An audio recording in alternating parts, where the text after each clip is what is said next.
And as the US and India talk about Afghanistan, the Chinese are already making their first moves. Let me show you some images. These are images of Taliban delegates meeting China's Foreign Minister Wang Yi. According to the Chinese media, a high-ranking delegation of the Taliban is currently in the Chinese city of Tianjin. The delegation will stay there for at least 2 days. It is being led by Mullah Abdul Baradar Akhund. This man heads the Taliban's political office in Qatar. He has also been the lead negotiator for talks with the US. And now he's leading the negotiations with China. What sort of negotiations? We'll tell you what China wants in a bit. First, let's understand what's in it for Taliban. What are they doing in China? For the Taliban, this visit means more legitimacy. It means more recognition globally as a legit player in Afghanistan and a return to the political mainstream. It also means more investments and financial support. Plus, the Taliban is said to be seeking assurances from China to help them establish an emirate in Afghanistan. Here's what Zhao Lijian said about the Taliban's expectations from Beijing. The Afghan Taliban hopes for China's increased participation in the peace and reconstruction process in Afghanistan and can play an even bigger role in Afghanistan's future reconstruction and economic development.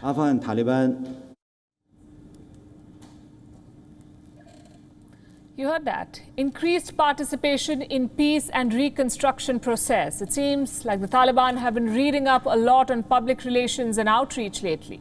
But what about China? What does Beijing want in return from this terror outfit? China wants to secure a favorable environment for its investments. It wants to expand the Belt and Road Initiative on Afghan soil. It wants to relaunch some blocked projects. China also wants to use Afghanistan as a route to Central Asia, to nations like Turkmenistan and Uzbekistan. These are countries that China does not share borders with. Afghanistan will give it access. And above everything else, China hopes that engaging with the Taliban will mean fewer worries in Xinjiang. That with the Taliban on its side, it will be able to combat militancy in Xinjiang. In fact, the Chinese foreign minister has said this on record. He said that he hopes the Taliban would crack down on the East Turkestan Islamic movement. This is an insurgent group that wants to replace Xinjiang with an independent state called East Turkestan. Listen to this. Wang Yi emphasized that the Turkestan Islamic Party is an international terrorist organization listed by the UN Security Council and poses a direct threat to China's national security and territorial integrity. Fighting against the East Turkestan Islamic movement is the common responsibility of the international community. We hope the Afghan Taliban can draw a clear line with all terrorist organizations, including the East Turkestan Islamic movement, and resolutely and effectively crack down on them. This is done to remove obstacles towards regional security and stability, as well as develop cooperation and play a positive role in creating favorable conditions. Now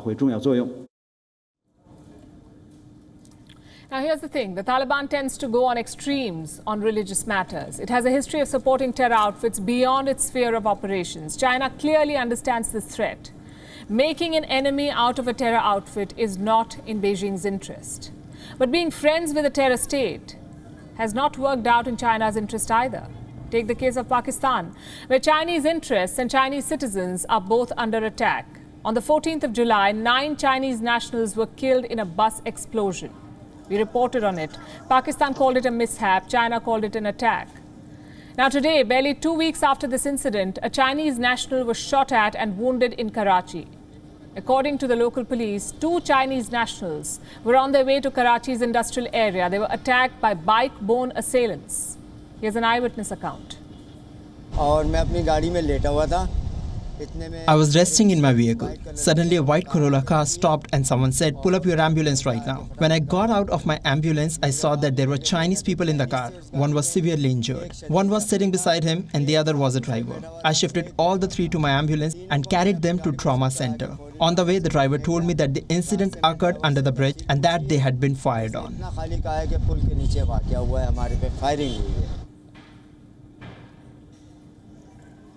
No one has claimed responsibility for this attack, but observers say it could be a fallout of the deteriorating situation in Afghanistan. It could be. As it is, anti-China sentiments are are on the rise, and attacks have also been on the rise in Pakistan for quite some time now.